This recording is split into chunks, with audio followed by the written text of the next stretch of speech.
So you will attract people, situations, experiences that are going to help you see where you're not free. And when you're in ego, you're not free. You're bound. You're looking to compare, you're looking to criticize, to judge.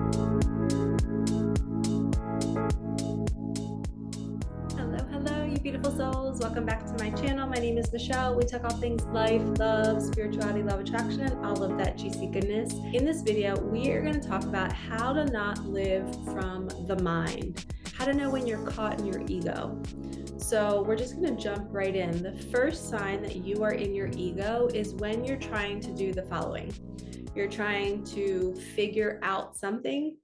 If you're literally searching for an answer about a topic in your life, you're in the mind.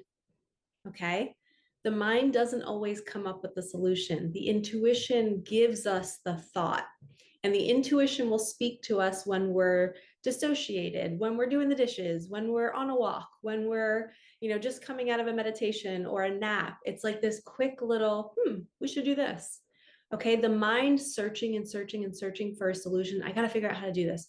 What can I do? You're an ego. Okay, so the first thing is when you are trying to find a solution. That's when you're an ego. Second thing, when you are comparing.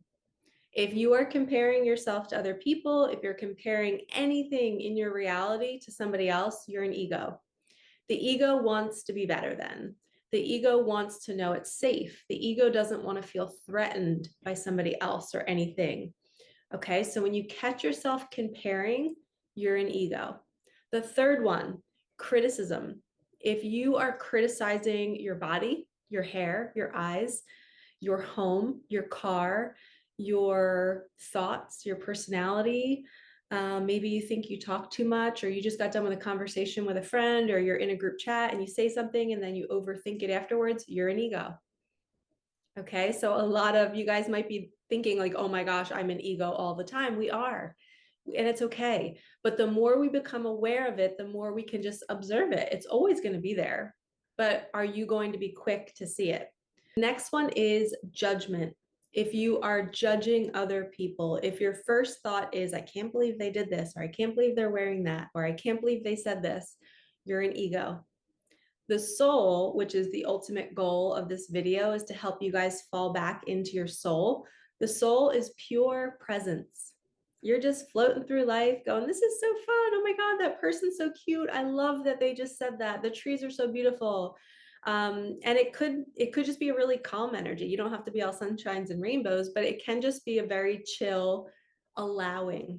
Okay, I'm allowing this person to say whatever they want to say, and I am unbothered by it because I understand my ego might get triggered by something, but that's the character in me that was created from childhood. The wounding is speaking, right? The character is the wounding. I call it a costume, like you're wearing a jacket. You might have like 10 different jackets on. They represent all these different hamster wheels that you've been on your whole life, looking for safety, trying not to be judged, trying not to be rejected. And eventually we start to take them off when we awaken. We start to see our patterns. We start to see our hamster wheels that our ego has been keeping us on. And when we let them go, now we're just pure presence. We're pure peace. So now we're just observing somebody else in their own experience saying, okay, I love this person no matter what they're saying. I just send them peace. If they're in struggle, if they're in chaos, if they're in judgment, if they're in ego, I'm going to see it more now because I'm more aware of my ego. That's the cool part. The more you become aware of your own ego, you're going to see other people's mind talking to you. It's not their soul talking to you, it's their mind. And this is where we fall back because we don't argue with egos. We do not argue with another ego. There is no winning. The ego will always want to be right. So you have to pull back your energy and kind of diffuse the situation that best serves you and protect your inner child. Okay, so we have trying to figure it out. You're in comparison, you're in criticism, you're in judgment. The next one is fear. When you're in fear, you're either thinking the past is going to repeat itself or you're projecting what the future might look like. A lot of people think that they're scared of the unknown, but they're not actually scared of the unknown. They're scared of the story that the mind is creating about what's next, right? So say somebody's about to quit their job. You're not scared of the blank space of not having a job. You're scared that, oh no, what if all my money runs out? What if I don't get another job? Like those thoughts are really what you're scared of. And it's the mind creating all the suffering. But we know on a soul's journey, when you take a leap of faith, you're literally announcing it from the rooftop. Universe, I'm about to jump. Can you catch me? And you're letting the universe know that you're about to do this and you have total faith that it's going to catch you. So you're offering up an opportunity for this magic carpet to come in and catch you. And that's the beauty of a leap of faith. The mind will see you falling and think you're going to splat on the ground and nothing's going to work. You're going to fail. You're not going to get another job. You're going to lose all your money. You're going to look ridiculous, right? So the mind goes into fear mode. So when you catch yourself in comparison, in criticism, in judgment, in fear, in trying to figure it out, these are all signs you are in ego.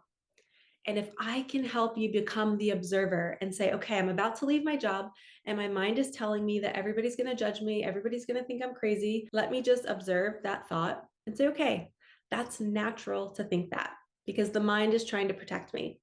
But I'm going to insert a new thought. I'm going to say, I don't have to be scared. I'm going to know that the magic carpet is going to come catch me. And I don't know what that's going to look like, but I'm okay not knowing. I'm okay not knowing. The soul knows that it's okay to not know. The ego needs to know. Okay. A lot of times my feminine clients will message me, they'll memo me because they're in pursuit of their special person, right? And they're texting them and they're dating them. And they'll call me and say, you know, Michelle, he didn't reach out. It's been 3 days. I don't know what to do. Can you see that? What are they doing? They're trying to figure it out. They're in ego. When we are in mind and an ego, it pushes our partner away. When we are in peace and when we are in presence and joy and flowiness and we're journaling and we're doing our little mantras and our routines and meditating and walking and eating well, that draws our partner to us because we're just in our feminine energy, which is receptive mode. But when we step into the mind, we think we need to do, we think we need to be a certain way, we think we need to look a certain way for this person to love us, which all of that is conditional love. That's the mind saying we have to be X, Y, and Z for this person to like us. And that is not the type of love that we want, right? We want the type of love that is without ego. It's unconditional. It's I love you even when you're in your ego. I love you no matter what you're wearing because you support me and I support you. And that's the kind of loving relationship I want. Same thing with family members, with kids, with cousins, with siblings, with aunts, uncles. We are observing them in their own bubble, having their own experience, saying, I see you. I am not in charge of your bubble. You're not in charge of my bubble. We all have our own experience, but I'm going to love you no matter what you're doing in that bubble. If you're harming yourself, I'm going to send you prayers, meaning harming themselves, if they're abandoning themselves, people pleasing, not quite seeing what they're doing, right? We can't change people like that. We have to let them learn on their own. We can be the example, but we can't jump into somebody's bubble and try to change their life for them. And that's what a lot of people who are pursuing their special person, they're trying to control the outcome. And that will be our last thing when you know that you're an ego is you're trying to control the outcome. You are forcing your way into a destination, right? So say you're interviewing for a job and your soul knows that this job isn't right for you, but you keep forcing it. Nobody's calling back. So you email the company again. You're like, hey, thank you so much. That interview was great. And you're trying to prove to this company that you're a great employee. Meanwhile, the soul is like, that's not our path, but you keep forcing the outcome. You're trying to make it happen. Here's an example. I have one client who's in a relationship that she knows that she shouldn't be in, and she's in the process of leaving it. But for the past 2 years, she was not invited to her stepchildren's events. Like the ex-wife would not allow this person's partner, you know, the ex-wife and ex-husband, the ex-wife would tell the ex-husband, like, your girlfriend can't come to this, which is my client. She can't come to this. I'm not inviting her. So clearly the universe was moving my client out of this situation saying, you're not a match to this energy. You're not meant to be in the situation. So we're not going to invite you to these events because it's not your path. But she kept trying to force it. She kept staying there. She kept complaining to all of her friends. Can you believe this ex-wife is doing this? She's not letting me come in there. She's not letting me be with the kids. But in reality, this wasn't her path and she wasn't seeing it. She was trying to fit herself in a box that was not meant for her. The relationship wasn't good. He was verbally abusive and she was going to what was comfortable, but it was a replay of her childhood. So she was manifesting more chaos because she was living from ego. She was trying to force something that wasn't meant for her. And when we do that, our life gets harder and harder and harder. Huge sign that you're on the wrong path. You're heading in the wrong direction. And I don't like to believe we're ever on the wrong path, but it can feel that way when there's so much resistance, but you're on the path to learn to get off the path. So put it that way, right? Like my client needs to see the resistance of this and how nothing is flowing, nothing is working out for her. It's just she's getting sick every week or every month with sinus infections. Her body was literally telling her, get out. But she kept trying to force it because she thought that's the way her life was meant to go. For me, with the loss of my daughter, for the first, probably the second year post loss, I'm now 12 years post loss. So a lot of healing, a lot of growth. But the second year post loss, I was angry. I was forcing myself to want her back. I was wanting to change the outcome. I was overweight. I gained all the weight back, all the baby weight back. I was binging in the middle of the night. I was killing my body because I was resisting my path. I was in ego. I was not allowing my soul to show me why that needed to happen. I wanted to change it. So another, example of when you're in ego is when you're trying to change the past or change somebody else. If you need somebody else to be a certain way for you to love them, you're in ego. That's conditional love. That's the construct of your childhood. And you don't want to be there, right? We want to be unconditional love. And what does that look and feel like? That looks and feels like pure presence, allowance. You're allowing everybody and every situation to be as it is. Okay. And if triggers arise, go watch this video. I'm going to link it here. I talk about that a lot in my coaching program. I help free people from their triggers because a trigger is showing you that your ego is reacting to this thing that's happening. So you're creating your own prison by reacting to this thing that's happening externally. So that external person, whatever they're saying, maybe you got rejected, maybe the job shut you down and you didn't get it.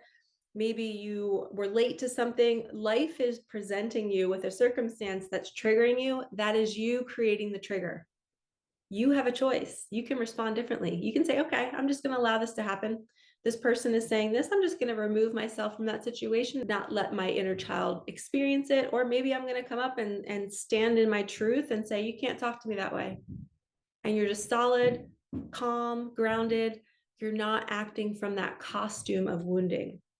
Okay, so I hope you enjoyed these videos. These are all great signs that you're living from ego. And when we're in ego, there's more friction, there's more chaos, there's more triggers because the universe is trying to help you see that you're not in soul.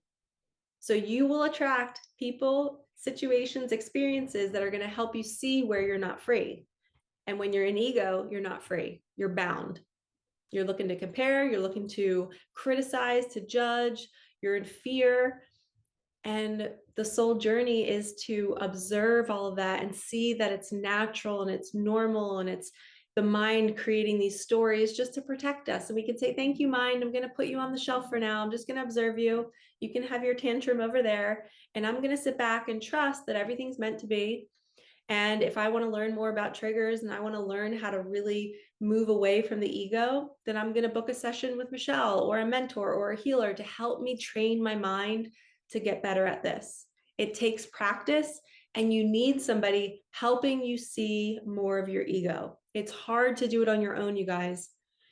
That's why your reality is so freaking beautiful because it's literally bringing you what you need to heal.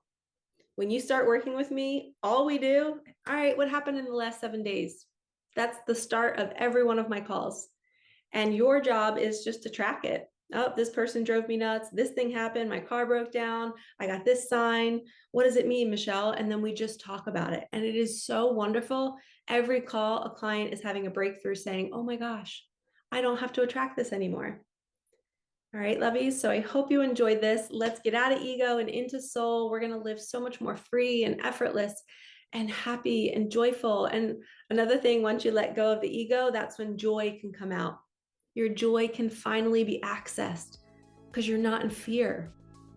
You know, fear and joy really struggle to live together. So we have to kind of follow the fear out, right? We have to go towards the thing that we're scared of, and that will bring us the joy. Okay, I'm sending you so much love. Like, comment, subscribe, hit that bell if you want to work with me. Everything is in the comments and the description. I hope you have a fabulous day. All right, peace out.